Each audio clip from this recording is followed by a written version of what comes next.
एक बार की बात है, एक जंगल में एक चालाक लोमड़ी रहा करती थी।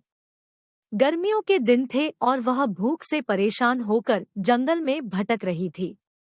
बहुत देर जंगल में भटकने के बाद लोमड़ी को एक खरगोश मिला। लेकिन खरगोश मिलने के बाद लोमड़ी ने खरगोश को खाने की बजाय उसे छोड़ दिया, क्योंकि वह इतना छोटा था कि उसे खाने से लोमड़ी का पेट कहाँ भरने वाला था।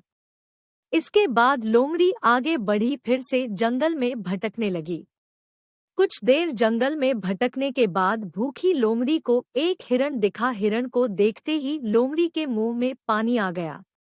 लोमड़ी हिरण को पकड़ने के लिए उसके पीछे दौड़ने लगी।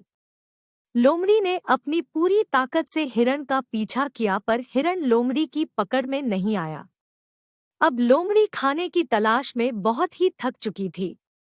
जब लोमड़ी के हाथ हिरन भी नहीं लगा तो लोमड़ी सोचने लगी कि इससे अच्छा होता वह छोटे से खरगोश को ही खा लेती जिसको उसने छोड़ा था।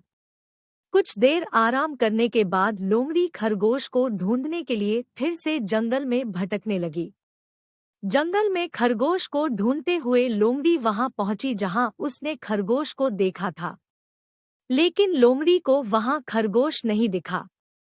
थक हारकर लोमड़ी को अपनी गुफा में लौटना पड़ा, जिसके बाद कई दिनों तक भूखी लोमड़ी अपनी गुफा में भूखा रहना पड़ा और बहुत दिन बीत जाने के बाद लोमड़ी को खाना मिला।